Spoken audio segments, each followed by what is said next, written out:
성경 일독을 위해서 오늘 우리가 함께 읽어나갈 하나님 말씀 출애굽기 19장부터 21장까지의 말씀입니다.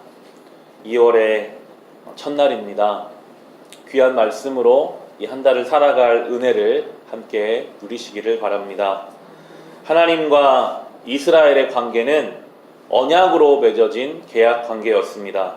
하나님은 하나님 백성들을 부르실 때부터 그들에게 언약을 주시고 그 언약을 지킬 때에 하나님 백성이 될 것이다 라고 말씀하십니다. 19장 5절과 6절 말씀을 보시면 하나님 이렇게 말씀하십니다. 이제 너희가 정말로 나의 말을 듣고 내가 세워준 언약을 지키면 너희는 모든 민족 가운데서 나의 보물이 될 것이다. 온 세상이 다 나의 것이다. 그러므로 너희는 내가 선택한 백성이 되고 너희의 나라는 나를 섬기는 제사장 나라가 되고 너희는 거룩한 민족이 될 것이다. 너는 이 말을 이스라엘 자손에게 일러주어라 라고 모세를 통해서 하나님이 말씀하고 계십니다. 홍해가 갈라지는 기적을 경험했다고 해서 하나님 백성이 되는 것이 아니었습니다. 날마다 주시는 만나를 먹었다고 해서 메추라기가 떨어졌다고 해서 하나님 백성이 되는 것이 아니라 오늘 주님 말씀하시는 것처럼 하나님의 말씀을 따라 살면 그러면 너희가 나의 백성이 될 것이다 라고 주님께서 하나님 말씀을 통한 언약관계를 우리에게 허락해 주고 계십니다. 처음부터 하나님은 하나님 백성을 삼으실 때 말씀을 주시고 그 말씀에 순종하는 것이 주님 백성이라고 이렇게 부르고 계시고요. 성도된 우리의 신앙생활도 마찬가지입니다. 우리에게 주신 이 하나님의 말씀, 이 말씀을 순종하기 위해 살아갈 때에 우리가 주님의 거룩한 성도로 살아가게 되는 것입니다. 우리가 믿고 싶은 대로 믿는다고 해서 우리의 소원을 빌고 소원을 이루어지는 존재인 것처럼 하나님을 대한다고 해서 우리가 성도가 되는 것이 아니라 오늘 분명히 말씀하시죠. 하나님의 말씀에 순종하면 그러면 너희가 내 백성이 될 것이다 라고 분명하게 처음부터 우리에게 신앙의 길을 보여주고 계십니다. 그리고 구체적으로 주시는 말씀이 바로 20장에 나오게 되는 십계명의 말씀입니다. 십계명을 오늘 묵상해 보시면 크게 두 부분으로 나누어집니다. 1계명부터 4계명까지는 하나님과의 관계, 5계명부터 10계명까지는 사람과의 관계로 나누어져 있습니다. 1부터 4계명 하나님과의 관계는 다른 신을 섬기지 말라, 우상을 만들지 말라, 하나님의 이름을 망령되이 일컫지 말라, 안식일을 지키라 라고 되어 있는데 이거 종합해보면 하나님을 가장 우선순위에 두고 살아가라 라는 말씀입니다. 그 어떤 것보다, 물질보다, 내 건강보다, 자녀보다, 그 어떤 것보다 하나님을 하나님 되게 두고 살아가라 라고 우리에게 이것이 첫 번째 우리가 지켜야 할 계명임을 허락해 주고 계십니다. 구체적으로 나온 것이 안식일인데요. 시간에 있어서도 하나님을 가장 우선순위에 두라는 말씀입니다. 안식일에 아무것도 하지 말라고 하셨거든요. 생업도 하지 말고 그 시간을 온전히 주님께 드려라 그렇게 훈련을 시키셨어요. 중요한 시간을 하나님 앞에 드림으로써 하나님이 내 인생의 가장 중요한 분입니다 하고 고백할 수 있도록. 말로만 고백한다고 그게 되지 않더라고요. 말로 생각으로는 하나님이 나의 가장 중요한 분입니다 하면서도 막상 어떤 일을 결정할 때, 어떤 일을 선택해야 할 때, 어떤 삶의 태도가 드러날 때에는 하나님이 두 번째, 세 번째, 네 번째로 밀려가고 있다면 이 하나님 말씀을 제대로 지키고 있는 것이 아닐 것입니다. 하나님 말씀을 기억하시면서 늘 하나님을 나의 인생의 가장 중요한 분으로 모시고 사시기를 바랍니다. 그것이 주님 말씀을 지키는 성도의 삶입니다.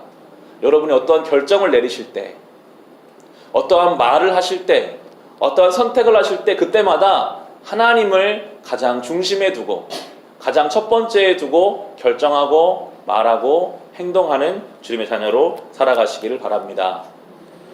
5계명부터 10계명까지는 사람과의 관계라고 말씀드렸습니다. 부모를 공경하라, 살인하지 말라, 간음하지 말라, 도둑질하지 말라, 거짓 증거하지 말라, 탐욕을 부리지 말라라는 말씀입니다. 하나님을 사랑하고 섬기는 사람이라면 당연히 사람을 존중하고 사람을 섬길 수 있어야 합니다. 특별히 부모를 공경하라는 것이 가장 먼저 나오고요.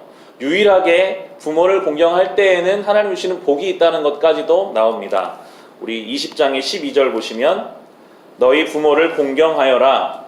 그래야 너희는 주 너희 하나님이 너희에게 준 땅에서 오래도록 살 것이다 라고 하시면서 계명을 지켰을 때 주신 복까지도 말씀하십니다. 부모는 어쩌면 나에게 하나님 다음으로 가장 많은 은혜를 끼친 존재가 부모일 것입니다. 그런데 인간의 본성이 얼마나 악한지 가장 많은 은혜를 나에게 준 존재임에도 하나님이 명령하시지 않으면 그 부모를 제대로 공경하지 않을 것을 주님이 아셨어요. 얼마나 인간의 본성이 악한지요. 받은 은혜가 그렇게 크면 그걸 갚아야 정상인데 안 갚거든요. 하나님이 계명으로 정하실 만큼, 계명으로 정하시고도 그렇게 하면 내가 복을 주겠다고 조건을 붙이실 만큼이나 사람이 그 은혜 받은 존재에게 갚지 못할 만큼 이기적인 존재이기 때문에 하나님께서는 눈에 보이는 부모조차 공경하지 못하면 하나님을 섬기지 못할 것이 분명하기 때문에 오늘 우리에게 말씀하십니다. 그 눈에 보이는 부모부터 공경하는 것으로 시작해라. 부모를 공경하는 사람은 자연스럽게 주변 사람들을 섬기고 돌볼 수 있게 될 것이고 하나님을 섬길 수 있을 것이기 때문입니다. 부모 공경 이외의 나머지 계명들은 다 욕심과 연결되어 있습니다. 자기 중심성이 강할 때 드러나는 것이 살인이고 간음이고 도둑질이고 거짓말이고 탐욕입니다. 하나님 앞에서 이 욕심을 잘 다스리라고 오늘 또한 말씀해 주고 계십니다. 이 10계명의 말씀을 묵상하다 보면요, 내가 이 계명을 과연 다 지킬 수 있을까? 내가 이 계명대로 살 수 있을까 하는 그런 의문이 들기도 합니다. 신앙의 길은 결국 내가 이 계명 앞에서 이 계명을 다 지킬 수 없는 존재임을 인정하고 하나님의 은혜를 구하는 것까지 가야 합니다. 우리가 기도할 때마다 주님, 저는 이 계명을 지킬 만한 힘이 없습니다. 그 부모를 공경하는 것도 어렵고 하나님을 최우선순위에 두고 살아가는 것이 어려운 게 이 연약한 죄인입니다 라고 인정하고 그것으로 기도하고 그럼에도 주님 제가 한번 살아보겠습니다. 제가 한번 노력해 보겠습니다. 나를 도와주세요 라는 마음으로 그 신앙의 여정을 걸어갈 때 하나님이 우리를 바꾸어 가시는 것을 경험하는 것. 계명을 지킬 수 없는 존재였던 우리가 예수의 보혈로 이제 계명을 지켜가는 존재가 되어가는 그 여정을 2월 한 달 동안 우리 신앙의 기간 동안 경험해 가시기를 바랍니다. 이 한 달 하나님 말씀 안에서 거룩한 주님의 백성으로 살아갈 수 있으시기를 주님의 이름으로 축원합니다.